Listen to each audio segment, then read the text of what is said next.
Hello, and welcome to today's Your Author program. I'm Vivian Bird, the Librarian 3 from the Exploration and Creativity Department, and I'm joined by my colleague and a dear friend, Patsy Tuck, Young Adult Librarian at the Eagle Rock branch of the Los Angeles Public Library.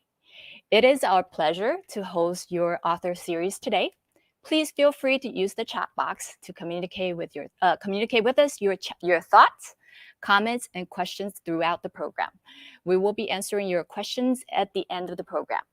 Also, please don't forget to email ecdept@lapl.org to be entered into an opportunity drawing to win a copy of today's book, Plastic Girl by Jessica Maison. And here's the book. We would like to take this opportunity to recognize and acknowledge the first people of this land, honor their elders, past and present, as well as their descendants who are citizens of these nations. For more information on which territory you might reside on, please check out thenativeland.ca. Of course, we want to thank our generous donor, the Lenore S and Bernard A. Greenberg Fund, and the Library Foundation for helping the library bring these amazing author and illustrator programs, and also our amazing behind-the-scenes staff. And now I'm going to have Patsy come up. Hello. Thank you, Vivian. Thanks to everybody for being here today. In today's Your Author program, and quite appropriately on Earth Day, author Jessica Maison will discuss her young adult trilogy, Plastic Girl. The series imagines humanity's future if the climate crisis goes unmitigated. The book sparked conversations around conservation, biology, genetics, and evolution, as well as the role of myths and storytelling in confronting existential threats. She will also discuss her workshops around DIY naturalists, citizen science, and writing for a cause. And now what we've all been waiting for, welcome, Jessica.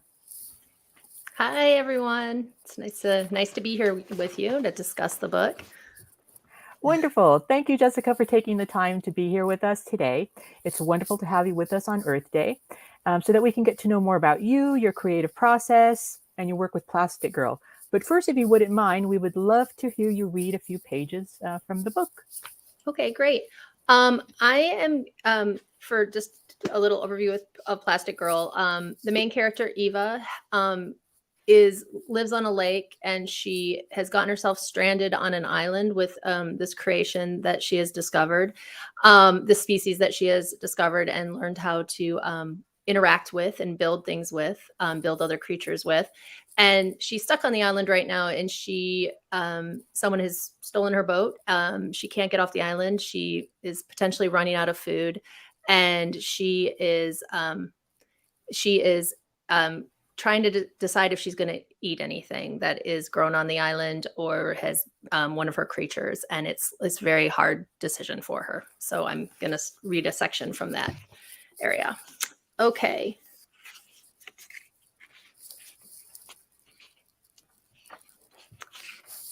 Eva perched atop another apple tree. She had spent the morning gathering its fruit. She hadn't gotten sick from the first apple she had eaten. More incredibly, her skin was glowing, and as she peered out beyond the branches overlooking the island shores, she was feeling better than she had felt in, well, forever. She held a green apple in her hand and brought it to her lips, taking a large bite out of it.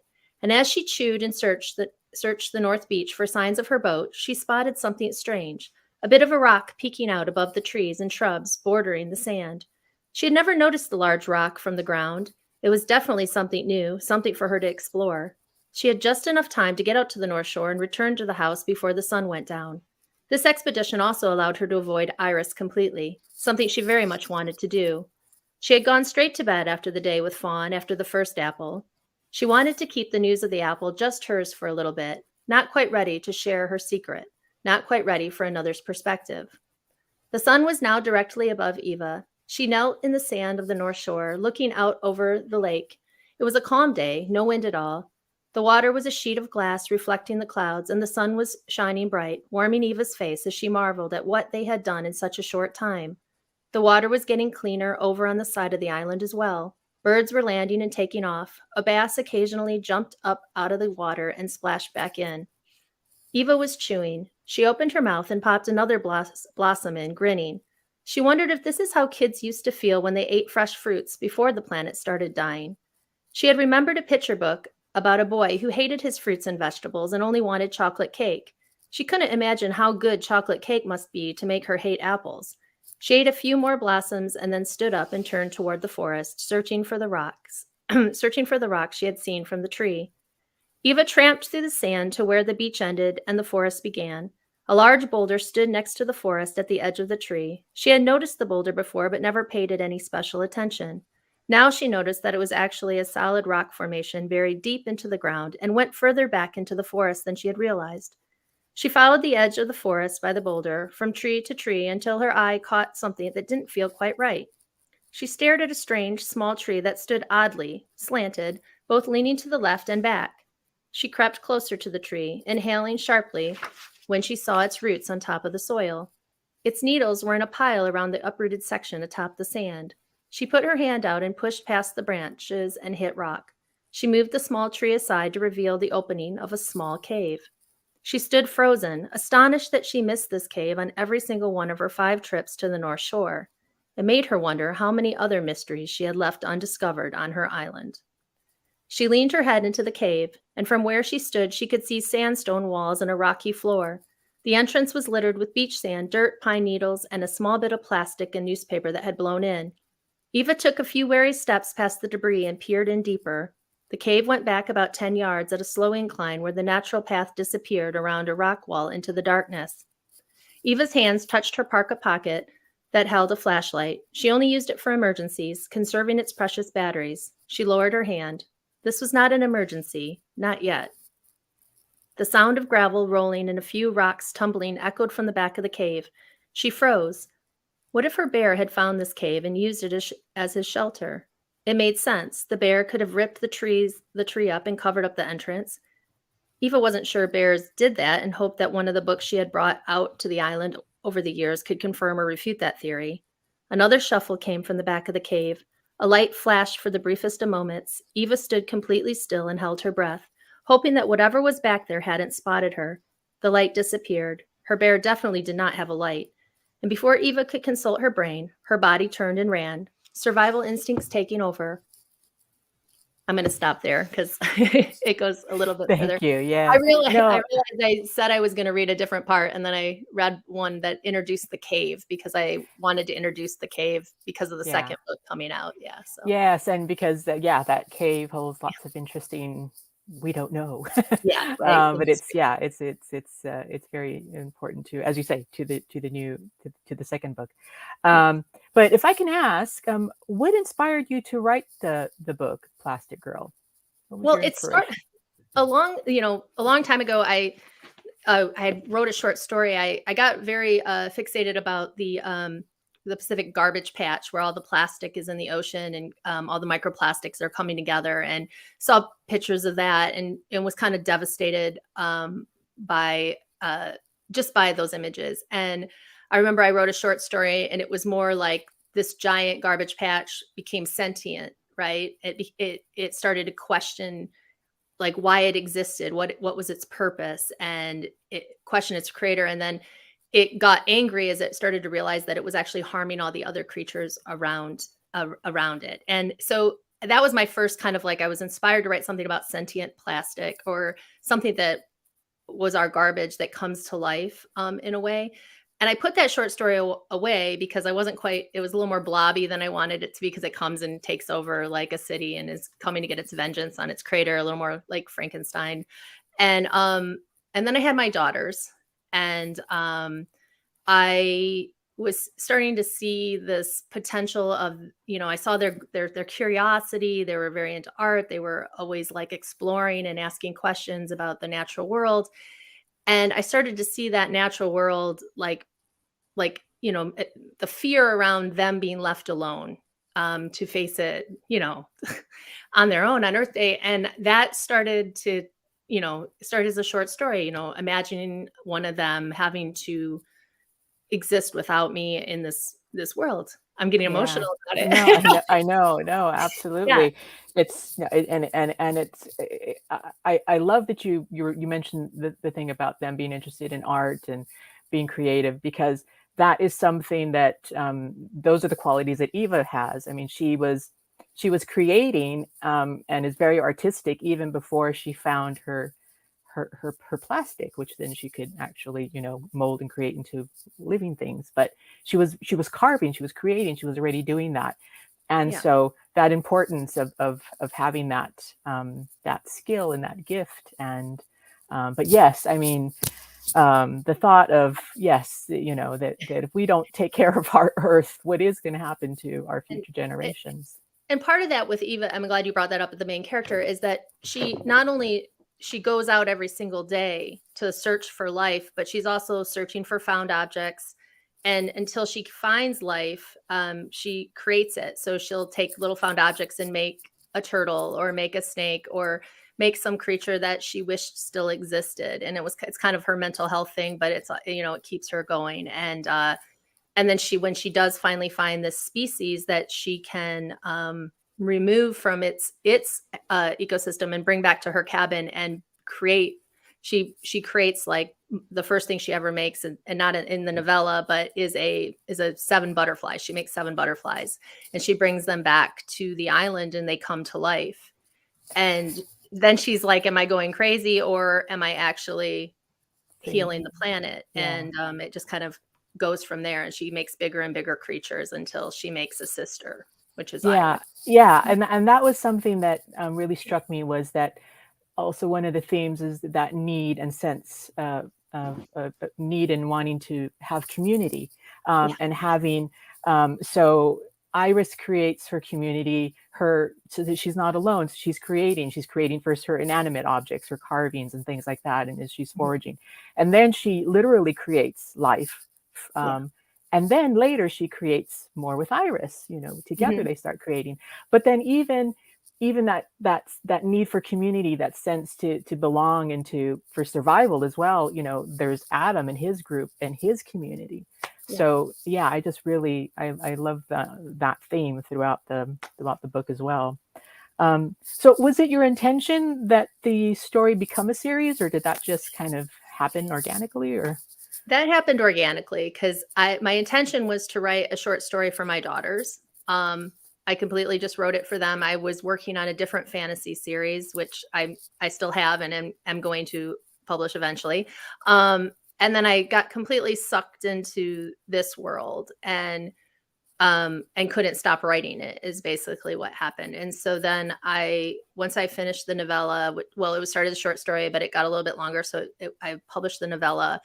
And then I had an idea for a trilogy, and there, a place I wanted to end, and I couldn't do it in a short story. So, I just finished the first draft of the 3rd book. And it's pretty epic. It's I'm very excited about how it's ending, but the world itself kind of started to build itself. It's like once they started, and the thing about community that you mentioned, is very important to me, because it's just like, I think a lot of mythology, because I'm playing with creation myth, and a lot of mythology starts with a being by itself, and it's making, it's you make nature, you have your island, and everything. And then it's like you eventually want more than that. You want communion, you want to be with somebody else, and you don't want to be alone. Yeah. And it's fun to play with good and evil when it's not black and white, at least for me. I don't like good and evil to be black and white. I think everyone's just making choices, and they lead to each other. Yes, and I love that about the book, because we have these references to, as you were saying, like creation stories and biblical names, and you automatically associate certain names with good or bad, and then you think, oh, wait a minute, so I love that. It's like, it's not, as you say, it's not black and white. It's not, so you have to pay attention and read on, and is this character, is this person really good or is this really bad? So I just love that, how you have to sort of follow the story. But now you mentioned that you're working on the third installment, but we have some good news, right? With the second installment is available It's today. Yeah, Yay! it went live today. You can get it anywhere. And that's Plastic Girl Extinction. And that one it gets even more bizarre because they I don't want to ruin the first book for anyone who hasn't read it, but you're on the island for the most part of the first book. You're on the island, you're in the mainland, because you're on she lives on a peninsula, and then the island is where she does a lot of her discovery and creating, and her community of the other species is there that she's made with her sister. And then the second book, you end up in the cave. They're in the cave for not the whole time, but you definitely go into the cave and you dig deep in there. And I was really kind of inspired by stories like Journey to the Center of the Earth, or just the idea of going into a cave and that journey, that kind of hero's journey into there and getting lost and self-discovery and transformation. So a lot's going to happen in Extinction. And a lot of the question is what kind of species. There's a lot of magic in Plastic Girl, or it feels like magic, but there's a lot of science in Plastic Girl too. So it's like, is this new species that she's discovered, that she's able to create things with, is there more to it? Is it darker? Does it have a darker intention? Is combining with it good or bad? She doesn't know. Like you start to have to ask those questions, like. Yeah. Absolutely. Yeah. So I'm so excited. I'm not quite finished with because you gave me. I just gave it to you. So I'm not quite finished with it, but I'm enjoying it, and I love that journey, as you were saying, into and that theme of myths. I mean, our Greek and heroic myths where they go into like an underworld and they have to get the boon or whatever it is, and then they're gonna. So I'm excited to see what that's gonna be, and how our characters sort of come through that. But so I mean, obviously it is quite obvious. I think I'm answering my own question here, but do you feel then it's important for you that your books have a message, an underlying message, a deeper message, as well as just a plain old good story? Well, I kind of, at least in my experience, yes, I do think it's nice to have a message, but I find if you write a good story and you write a good characters, the message just comes, because like good characters and good story have something to say, and they're about something. I'm trying to think if I've ever read a book or really loved a book that didn't have an accidental message, at least, or you don't feel you have to hit the reader over the head with the message, that it can come through the good storytelling. And yes, I mean, I've even heard authors say that they've written something and that they find from their readers messages in the book that they hadn't realized were there, was there themselves or whatever. So that's always great when that art goes out there and then it becomes public. Yes.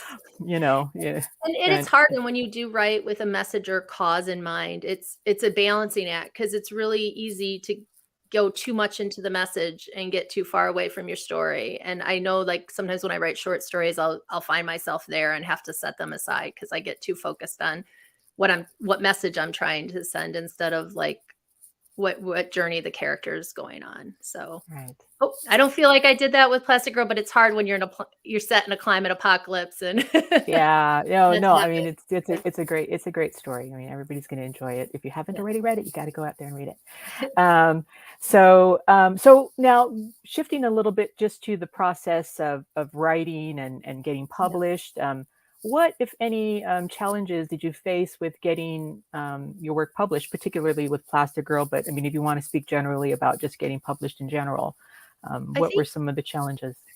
I think the number one challenge of getting published, and as someone who still struggles with it, like whether you're doing traditional, you're doing indie, you're doing hybrid, you're doing self-publishing, whatever you're doing, is that you just have to be prepared to hear no a lot, And I think the biggest challenging of publishing, or like I did screenwriting for a long time, is just being able to hear no, to know that people are going to say no. Not everyone's like, people are almost programmed to say no because saying yes is more work for them, right? And so I guess one of the challenges I like to talk about, just so that people out there doing the same thing, and especially young people trying to get into it, is just be prepared to get rejected, and know that that does not necessarily mean that your work is not good. You just haven't found the right audience yet. And I think a lot with publishing also, and when I bring up audience, I think as like a publisher of comics, or as just any publisher, it's like finding that audience, connecting that author with the right audience is such a big part of it. And I think is the hardest part sometimes. But once you can find that audience that's interested in what you're saying, whether your story is very niche or your story is very broad, once you can find that, I think you can have a lot of success. So you're ready to hear no, which is not, you'll get a yes great eventually. advice. The yeses do come. Yeah, that's great advice, and realistic, but also encouraging, just to not give up. That's not something that it's going to be unique to somebody starting off fresh. Everybody gets told no. And everyone will tell you that. That is from everyone. There's very few people who just got a yes the first time they sent anything in and tried to get it published. So yeah. Okay, good advice. So, and when you're writing, do you have a specific target audience in mind? I mean, you don't just write, I know, young adult novels. I know you're as you mentioned, you're a graphic artist as well. You write graphic novels. Do you have, who do you have in mind when you're writing or creating certain characters? I think most of the time I'm writing for 12 to 99, but I want a lot of my material to be accessible by younger, mature younger kids, because I do get into some dark topics. There are some things that I do that are only for adults. I have a comic series. I some of my horror, like I do some horror and some supernatural stuff that is not for kids. It's a little too, it's dealing with intense topics. But mostly when I'm writing, there's a quote, and I think it's Madeleine L'Engle that says it. It's like, if the topic's too hard, for grownups, write it for kids. And I really agree with that. I think young people can digest and weird topics and hard to handle topics, sometimes with a lot more grace than adults. So I do write for young people in general. Yeah. Oh, that's great. And, Wow. yeah. Yeah, and I agree. And I mean, and we've been so in recent years. I mean, it's been now a lot of years, but there was a time when YA literature and writing for YA and writing for youth was just seen as such a sort of niche area, but now it's really sort of opened up and Yeah. yes, so that's wonderful. Now, do you always have the same process when you're creating? Is there a different creative process when you're writing the novels as opposed to when you're doing the graphic novels? What's your creative process? Yeah. Well, when I do the novels, I used to be a terrible, what they call a pantser, where I would just start writing and try to find my story. I quit doing that after I wrote an entire novel like that one time. And, I now, after that time, because I had to go back and rewrite it so much just for structure, I like to have an outline. Now I start with I'll start with I got to find the character first. I'm like, I got to have the good protagonist who is going to lead me through this story or topic. Like with Plastic Girl, it had to be a young girl. It had to be someone who had been alone for a long time. And it had to be someone who was scientifically minded and also artistically minded, a creator, but also a nurturer. And so I had to, create Eva, and then I knew she would have her co-partner Iris at some point to kind of balance her out. So I find the characters, and then I usually find the bad guy or the antagonist, and then I will outline the story, and I'll sit down and write. Now, if I'm doing a short story, I just don't do it that way at all. I completely just get a character or a topic I want to write, and I'll just write the first draft. Now, when I do comics, it's a whole different story because I have to, it depends. On one comic series, I sat down with the artist many, many months and discussed, I'd sent her the outline of what I wanted to do for Pistol. And then her and I discussed it for a very long time, just because it was our first time ever doing it. And we really wanted to get our head around who the character was going to be, what we were trying to say.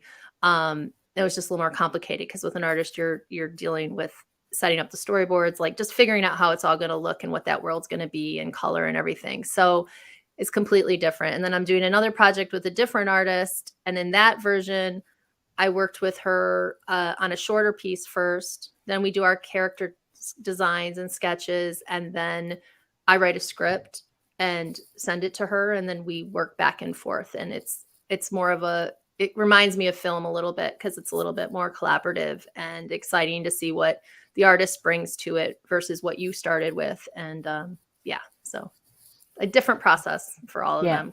Yeah. So you do often have maybe more than one project going on at the same time. Is that right? Mm-hmm. Yes. Yeah. We have a question from Diane that maybe can ask. Do you set time aside in the morning or evening to write? Is there a particular time of the day that you find? I write in the morning because if I don't, I'm too tired by the end of the day. But when I was younger, I wrote in the evening, which is interesting. I had to switch once I had kids. So definitely I'm a morning writer now. And I try to be pretty consistent on writing the entire morning. It depends. Like this week's a little bit of an exception because I was launching the book and distracted by that. But usually I try to write all morning and then do other stuff in the afternoon. Yeah. And that's advice you would give to anybody who's, just to set time aside with writing. Yes. If it doesn't work for you in the morning, switch it up to the evening and just. Yeah, I think setting a time period that you are going to sit down and write, even if it is garbage and you don't like it, is very important. Because I think where a lot of people, a lot of writers I know get themselves in trouble is that they are waiting for this perfect time and this perfect moment to write this story. And really you just it's a craft. You have to do it every day. And if you don't, you are out of practice. And so then when you do it, it's really overwhelming to sit down and try to do it. Even for me, if I don't write for 2 weeks, it is hard to start again. You're like, okay, I got to get back. I mean, not as hard as it would be if I waited 2 years, but yeah. Right. So it's like, I try to write something every day. This kind of ties into another question we have from one of the viewers is from Renee. And she says, "Hi, Jessica, I'm so excited to read your book. What advice would you offer to young writers? How do you find the motivation to push through and continue the stories to the end?" Oh, goodness. Well, Renee, thank you so much for being here and to be excited to read my books. One of the things I like to say to young writers is if you have a big idea or a big world and you're excited to write, because one of the mistakes I made as a young person a lot is I would be so excited about this concept. I came up with this really cool idea and I've got this really cool world. And I just say, I'm going to start writing it. I'm so excited. And then I would forget that, I forgot to figure out my protagonist. I forgot who the main character is. And if you think about anything that you've loved to read or love to watch, that main character, you're going on that journey with them. And a lot of times when I was a younger writer, I'd get halfway through the story and I'd be like, wait a minute, who is this person I'm with? All the side characters are really interesting. The world's really cool. I'm having a great adventure. I don't know if I care about this main person that I'm supposed to care about. And then you have to go back and do that. And so my suggestion, I learned this from a professor and I agree with him, and I still didn't always listen to him all the time, but is like, figure out who this person is about that you're going to go on the journey and what do they have to overcome? What about this world and this journey why do they need to be there? And why are they the only ones that can be there? And I think that's, if you can figure that out, that's going to help you push through. If you really know that, then every time you find yourself like in a left turn or at a dead end, you're going to be able to write your way out of it because you know what that character needs to do. You can ask those questions. And that character, weirdly enough, kind of authors talk about their characters like they're real people because they start leading.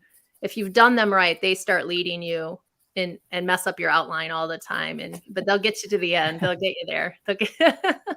That's wonderful. Yes. And would you advise maybe just keeping like a notebook or a journal or something like that? And so, if you have ideas about your character or, I think, that you write it down, you have something to write it down so you don't forget. Yes. I wish I did that more. What's the word? I do it on my computer because I know I won't lose it. So I do a lot of it on my notes on my computer, or I email it to myself. But I do think having a journal, when I was younger, I did have a journal for my projects just to write down notes when I had needed to, because you're going to come up with ideas. Now I just email them to myself, which is kind of weird because I get emails from myself that I don't understand sometimes, but some kind of notes or journal is good. Yeah. In some way. Great. So we have another question here. Have you had to do research on the next generation science standards for either this book or any of your other books? Yes, but I don't know if I did the research for this book. I have researched next generation science standards for other programming that I've done when I'm just doing any kind of science or gardening or climate programming. I will research the standards. I like to know the standards. That's also a parent thing, but I did garden a lot with the local elementary school, and I would try to tie in the standards to that. As far as Plastic Girl, I am trying to put a teacher's guide together, so I will be diving into that more succinctly because there's definitely a lot of topics that you can get into. But I did not. I've researched a lot of science for these books, but I not specifically the science standards for them. But I will for the teacher's guide for sure. And that's great because I can absolutely see this being a great sort of either in classroom book to review, or also like book club book to discuss, which is great. So I look forward to that. I have done a few classroom sessions with the novella, and it's gone pretty well. So wonderful. Now Vivian has just asked, which is something that I was also wondering about, are there plans to convert Plastic Girl into a comic or graphic novel down the line?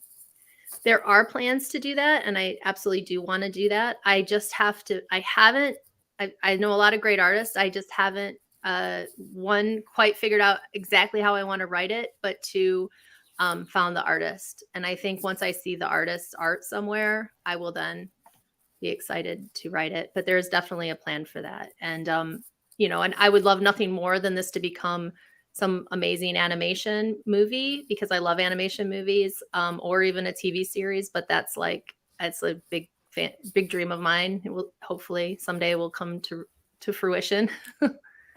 That's great. Yes, I would love to see it come to the screen as well. So when you're writing, Jessica, do you ever hide any like secrets or Easter eggs in your books, or it's not? I sometimes do that. I think mostly in Plastic Girl, I don't know if they would be called Easter eggs. They're kind of like, there's a lot of mythology references in Plastic Girl because I'm exploring like this idea of the next step of evolution, and there's a science to it, but there's also I'm playing a lot with creation myth and the idea of a new, like if we got to the end of the world and the end of humanity, right? And that's what happens in Plastic Girl. It's the end. We're in the wake of a climate apocalypse. The world it's like its last gasp, and there's these children, and now they're having this chance to have the world be born again. And so it's very intentionally on an island, intentional with like Eve, an Eva character and an Adam character. Obviously that's pretty on the nose, but yeah, I did do it. And it's like, what would their origin story be like? And so there's a lot of like if there's an apple or a fish in the story, there's a reason it's an apple. There's a reason it's a fish. There's a lot. Eva's in the novella. She's always fishing as well. She's always searching for fish. It's a big part of her daily routine. She keeps track of them and she checks for them.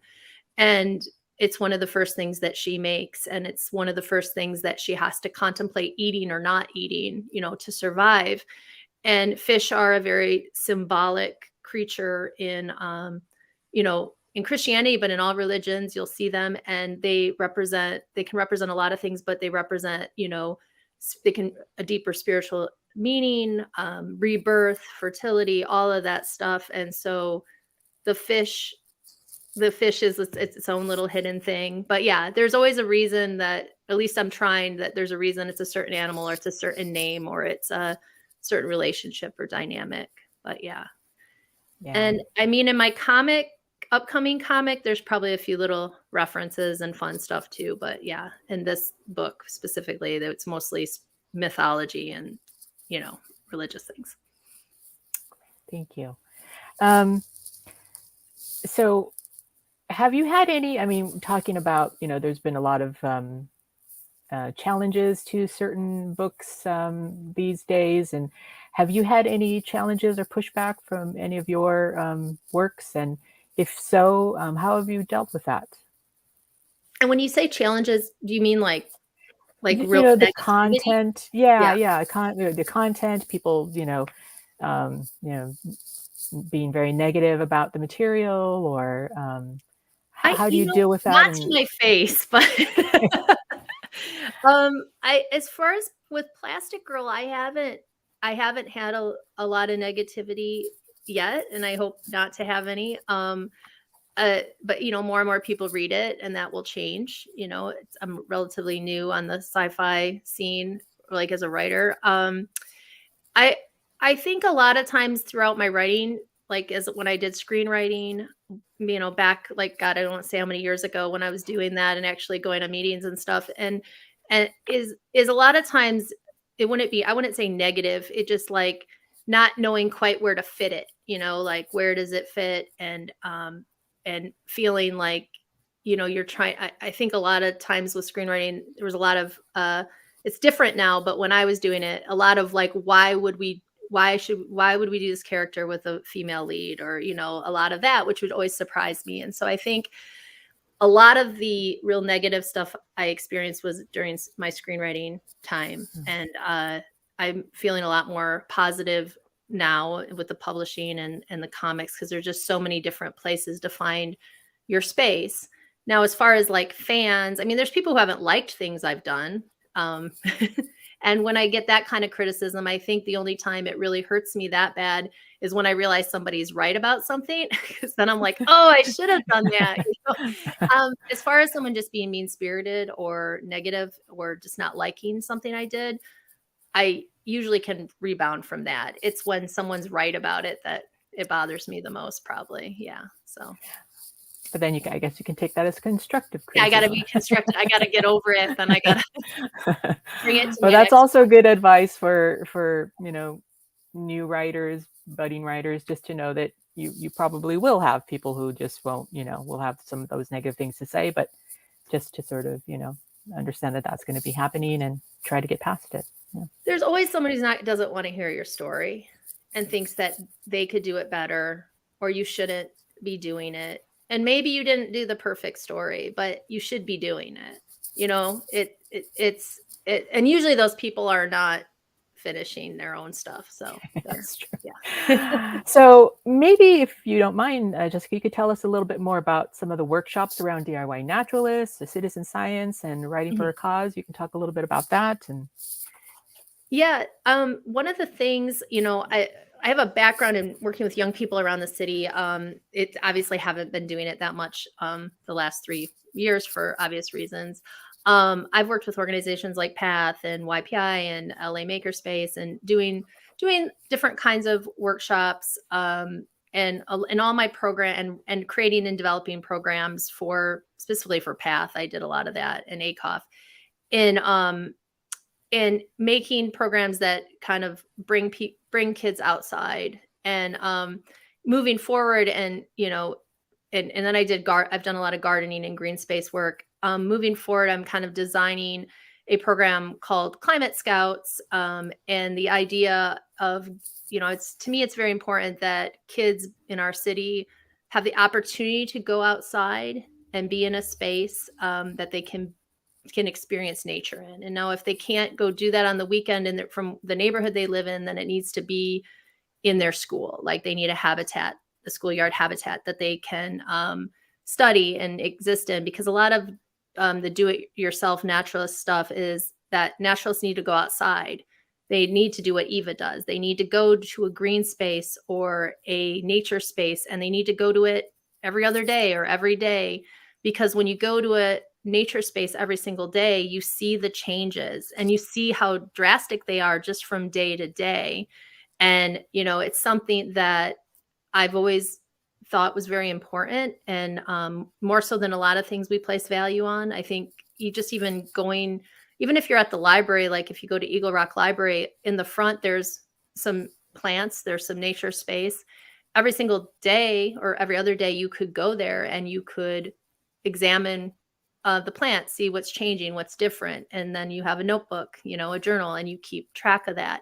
And you're going to learn about the ecosystem. And when you start seeing how all of these small insects, all these plants, and all of these things around you are having this whole other life that you actually affect by leaving your trash by it, by running through it, and I think, like, one of my big focuses, I don't want to ramble about this too much, is really focusing on how to get kids out into these spaces, because I think it builds confidence and resilience around the climate changes that we're seeing and can empower them. I know the library does a lot of citizen science, and I just noticed you guys are going to do a bio blitz, which I think is awesome, because I'm into using the apps and tracking, like, ladybugs and sunflowers. There's all kinds of cool citizen science projects. So yeah, I mean, I'm kind of a focus on getting kids outside and then doing science, like real life science, like the citizen science that I'm talking about, where citizens participate in different research projects. And there's just hundreds and hundreds of them now that you can participate in. There's apps like iNaturalist that you can participate in a lot of different local projects, or just keep track of your own discoveries. And just being part of that science and just in that small part of it, you are able to, like, make change or help scientists make change and help protect your planet. And I do think, like, we all need a little connection to that kind of positive work, because even though my book is set in this, like, dark future, it is focusing on what you could overcome in that dark future if you were looking for it, if you are going out in it every day and you're trying to change it. And I think it makes, like, if you focus on it like that, we could make a lot of changes, opposed to looking at this big picture where it seems impossible to participate in it. Right. So, and that's a lot. So I'm going to stop no, there. no, thank you. That's great. And I mean, yes, at the libraries as well. I mean, we have, like, seeds available at the moment. You can go out, get some free seeds and plant them and watch, the progress, see how they grow. We have the neighborhood science kits. And so, yeah, it's really great for the community to be able to take advantage of that, and definitely for the youth to be able to get involved and see families get involved in doing those projects together. Now, speaking, you mentioned a little bit earlier about quarantine and how that sort of changed things, like obviously being able to do these projects, these workshops in person. But how did that change generally? I mean, a lot of people I know actually discovered nature during quarantine, because that was one of the safe places to be, away from everybody else, out in nature. And how did that affect either, your writing process, or how did it change your habits, how you worked, or what kind of impact did that have? One of the things, besides quarantine completely affecting me in many ways, I did. The one thing I immediately felt very grateful for was that I live next to a reserve, and I'm in the city, but I'm able to walk to it. And I immediately felt very grateful for that, because I could walk my girls to that. And there was hardly anyone there because it's just in a weird spot. And they were able to still go out in nature every day if they wanted, and that was critical for me, for my mental health, and I think for theirs as well, even though I dragged them there sometimes. But I mean, I know they were happy once we got there. But what really, for my writing process, it was so crazy to have my entire family at home in my office, is what I call it. So, but what I thought was really cool about quarantine, I'm going to say cool, was just watching people. Like, everyone was obsessing about the birds in their yard. Or like, I was like, I never heard people talk about birds so much. I was like, what is happening? Because suddenly everything slowed down and people were like, the animals, I feel like they were like, we have space again. We can be here again. And everyone was observing them and they were noticing them. And people were like trying to bake things and learn new skills. And they were growing gardens, which I'm not a great garden grower, but I grow gardens all the time, and I try to grow things with young people, because the one thing I think I saw is when young people grow things, they become so animated about it and so passionate about it. And it changes the way that they interact with their food and everything. And so people are doing all this stuff. And as an author, how that changed me is I'm a sci-fi writer. I have a tendency to go dystopian. I have a tendency to go post-apocalyptic, darker. And there's this genre called solar punk, which I've always been interested in and I like. And it's like where you write stories where you can imagine that humanity does something right about the environment. And what will that future look like? And it's like kind of this really small niche sci-fi genre. And it's kind of gathering momentum. It's been gathering a little bit of momentum. And that was the first time I've been wanting to write a solar punk story forever, but I could never quite see that future. I couldn't quite figure, without it seeming just Pollyanna. And the quarantine allowed me to see that possibility. I was like, oh, if we all just changed in this moment and did less of everything, we could do something different. And then I noticed how we relied on technology and that combination. And so that sparked a lot of new ideas for me about future projects. So I've written like a few shorter stories in that world. And so it's kind of opened up that genre to me a little bit, which has been great. But yeah, as far as like, I guess it changed my process, and then I just had to work around the fact that everyone was here all the time. So yeah. And that was also, a lot of, it was at the same time difficult, but also great because we got to spend time together that sometimes we weren't able to, otherwise. And so, yeah, there were definitely some positives that came out of it. I mean, obviously a lot of negative, but a lot of great positives too. So that's great. Thank you for that. So you talked a little bit about some of the next projects you have ideas for. You talked a little bit about working on the final chapter of Plastic Girl, but is there anything else that you can talk to us a little bit about what you might be working on, or something we can look forward to coming next? Yes, I'm actually working on this graphic novel that I am so excited about. I did a anthology called Nightmare Cinema Theater, which is is adult horror anthology, but with this great group of artists and creators. And I saw this artist's work. Her name's Anna Wajcik. She lives in Poland. And I saw her work and I was like, God, I want to work with her. And so I just emailed her and I said, you want to do this short story for me in this other anthology that I'm in, Cthulhu is Hard to Spell? And she goes, yeah, let's do it, because she liked the idea. And the short that we did for that anthology was based on these characters that I wanted to do a larger graphic novel on.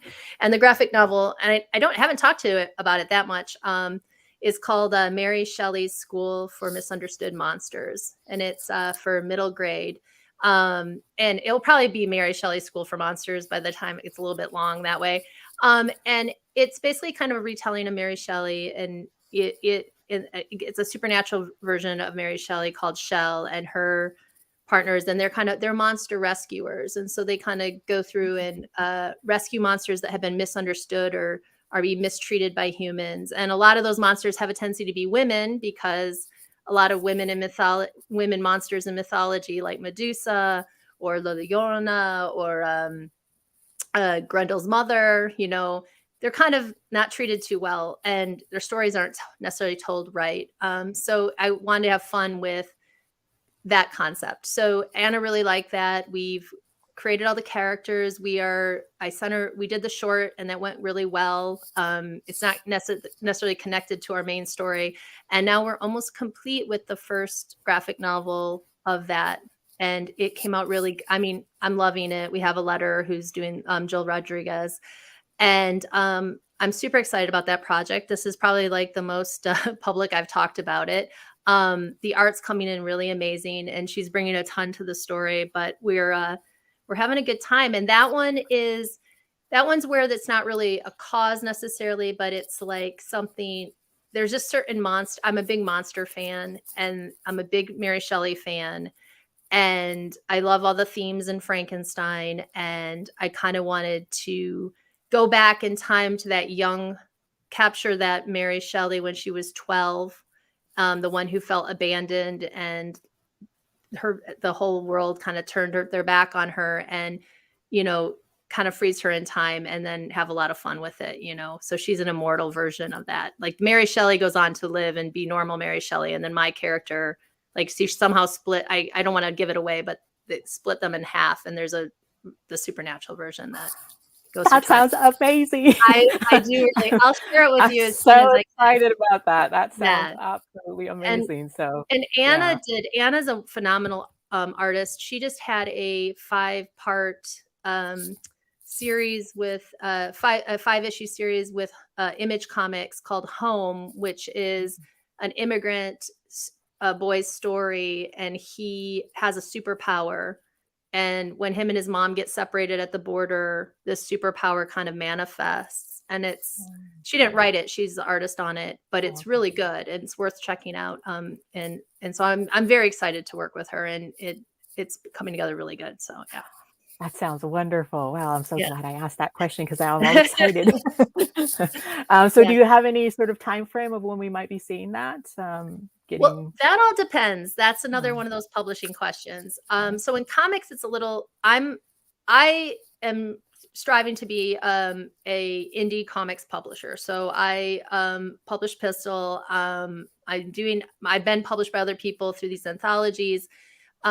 This project I was creating as my my big project for my company. And then I would like to partner with a larger publisher on this, which happens quite frequently in comics. So it depends. So it depends on if I do it solo or if I end up partnering. So I'm kind of entering that stage of this process. So we'll see what happens. Yeah, so more to come. More to come. But hopefully in the next year for sure. Yeah. So thank you. Yep.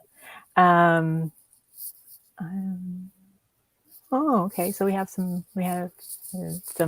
nice comments in here by Justin saying he discovered you by sheer chance. And he's a sci-fi writer from Denmark. Oh, that's cool. Wonderful. Thanks, Justin, for commenting.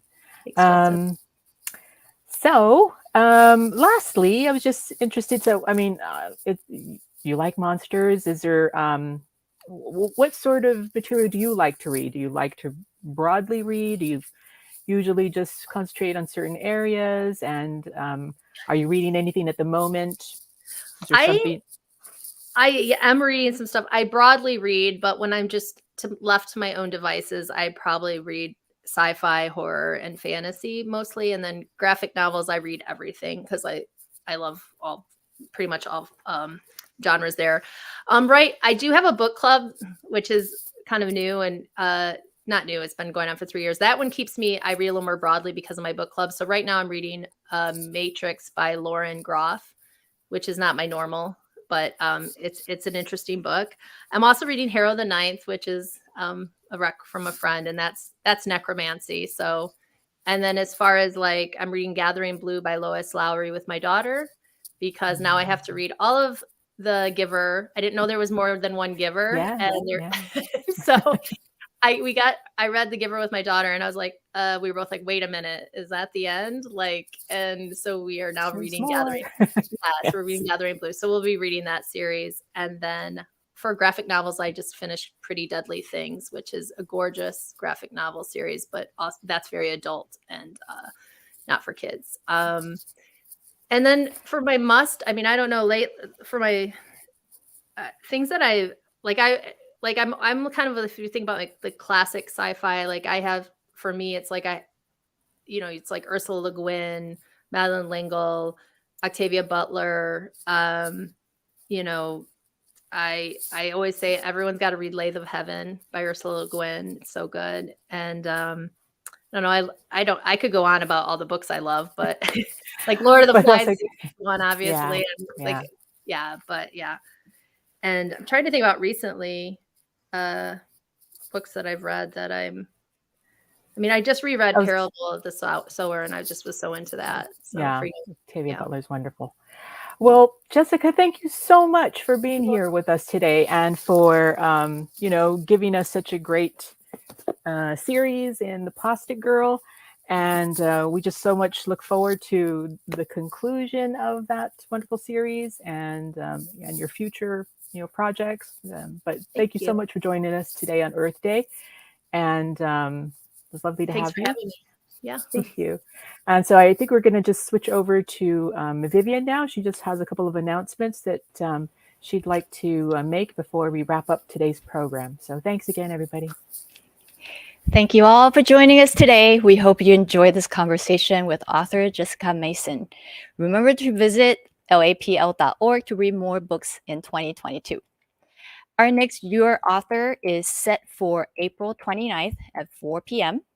Former LA City Council member Michael Wu and filmmaker/researcher Carol Park joined actor and author Zhang Cho in celebrating the release of Troublemaker, Zhang Cho's middle grade book set during the 1992 LA uprising riots.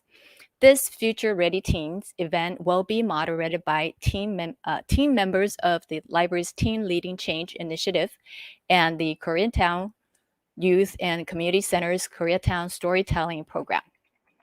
Those attending the virtual program will have an opportunity to win a free book, streaming live on library's YouTube channel and Facebook page.